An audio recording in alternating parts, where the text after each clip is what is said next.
Okay guys, welcome to like the first long form video of like scooters and stuff on this channel. Today we're going to review the OOTD T10 electric scooter, and we're going to go over like the pros and cons of it and like how it works and stuff. So let's get into it. Okay, first off, on the console we have this really big display. Like here's my hand. It's like it's bigger than my phone. So if you either want a really big display or like you don't have good vision, I guess, then the scooter would be pretty good for you. Let's start off on the left. So we have some decent grips here. They do move, so maybe like glue it or something, I'm not really sure. You have a bell. It's pretty mid bell. This is the light switch. This is turn on. It's a pretty good light. This is off. This is turn signals, so I turn on the right, and then the right turn signal's going. We'll get more on the turn signals later. This is a yellow light, so it's kind of weird. There's two different lights. So that's the yellow light. And then if you want like a double light, it's weird, so this is a white light. And also press it, it's like white on the top and yellow on the bottom. So I don't know why they do that, but yeah. These are the three modes. We're in mode 2 right now. You can see right here it says 2. Mode 1 goes around like 15. Mode 2 goes 21. Mode 3 goes like 31, 32 flat ground. And you can go faster or slower depending on the conditions.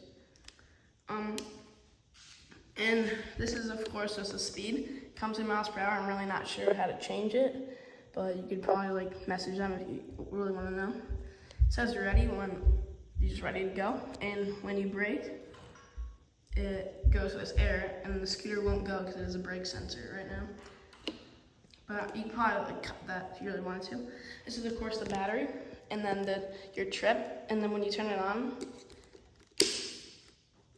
the miles on your trip, and then when you turn it on, shows you how many miles you've gone so far. So I've gone 124 so far. I'm not really sure what this energy is. I've rode the scooter a long time and drained the battery down to like a bar, and it's never changed, so I don't really know what that is or if it matters at all, so yeah. Okay, so this is the voltage. This is the key. It comes with 2 keys, but I have a separate one, like sort of way. It won't focus, but yeah, that's what the key looks like. The key ignition's pretty good. You just put it in here. I don't know why it won't focus, but you put it in here, turn, and then it shows you the volts. I've gone up to like 54 or something on here. It's the max volts you can get. And then of course we have the thumb throttle, and it's not kick to start, so it'll go a little once I hit this. So yeah. It's a bit far away from like where like my hand is because there's this thing. It's a bit uncomfortable, so I just move one of my fingers to here and it works fine. You might want gloves though in the future because I have gotten a little blisters. And then of course you have the same grip but on the right side. Okay, so that's pretty much everything except the brakes. And so the brakes on the scooter, I would say, are one of the flaws because they are pretty bad. I mean, like it comes with brake pads, but like I would expect more for this type of scooter. And I mean, they do the job, I guess, but especially the right one came really bad. Like I could bring it all the way to this grip. So yeah, it's probably the only flaw in this section of the scooter. Let's move on.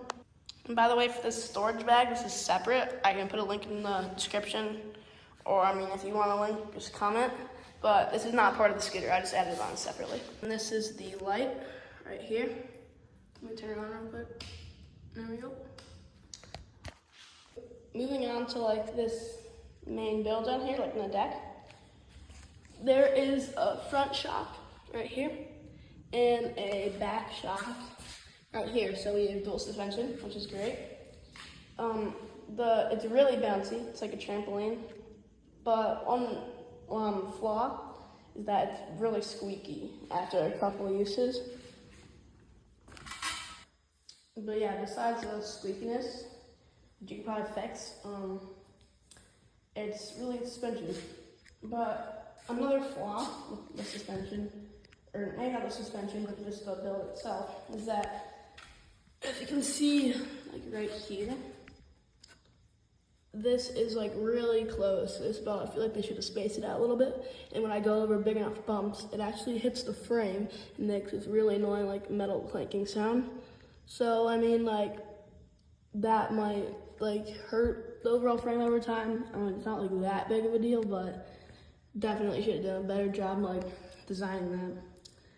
But like overall, it's a pretty nice deck. The kickstand is very heavy duty. Works great, but it does take a bit of like work to get it up. So definitely a big difference from the Go Tracks. This little guy takes like no work to get up. Oh my god. And the deck, it's not like size-wise, it's like not the best, I guess, but it does include this little like kick ram thing for your back foot. I don't know what to call it, but it's way better than the Go Tracks because I mean I'm redoing the tire because it's too cocked, so that's why the Go Tracks looks weird right now. But it's way better than what I did. I had to put my foot like on here, really uncomfortable. But with the OOTD, you just put your foot on this big little thing right here. Is great. Okay, back to the turn signals. And overall, like they're really great for like safety. Cars can easily see them from like back here. They're really visible. But overall, I feel like they should have done a better job building this. It's really flimsy. This one I had to actually like Gorilla Glue it. Right here, you can see, because it kept loosening and falling off. And this bolt right here, I also Gorilla Glued this bolt because it kept loosening. This one I haven't had any problems, so I don't know if this one just defective or what, but either way, they're just flimsy in general. So, I don't know, this is like one of those things where like, they probably could have done a better job on, but it still works fine. And this is just the back wheel and stuff. You can see the shock and the brake. They're hydraulic disc brakes, I believe. So yeah, you can like remove brake pads and add new ones if you need them. It actually does come with brake pads. That's a big plus. And so it also has with this not metal, but plastic fender. I've seen in like previous models they've had a metal fender, but actually I prefer plastic fender because I actually looped it like 10 minutes out of the box. And a metal one would not be good. It could probably actually hurt you. So yeah, but it works great. It's like a mud guard. Nothing hits you when you're on trail and stuff. So yeah, that's also a big plus. Probably the last thing about this scooter that you probably really need to know is the back lights, and they go on when you turn either of the lights on. If like you're in like the night or anything, and they also turn on when you're braking and they flash, so you can see that. But we'll just turn on light. And these, I would say, are another thing that they could have done a way better job designing. It's kind of hard for your cars to see you. I mean, like it's visible, but they could have done a way better job. But yeah, you do for your lights, they help a bit. I mean, the turn signals are way better, like design-wise. So yeah, but you do have rear lights, so that's good. So yeah, that's pretty much all I really need to know. Overall, I give this scooter a solid like 7 out of 10. Definitely could be better quality-wise. Oh, and it also folds, so yeah, that's good. Yeah, but the scooter's pretty good. If you are interested in the scooter, click the link in the comments or description and use code CSEdits12 at checkout to save $50. And it helps me out a lot, so yeah. Thanks for watching, and bye.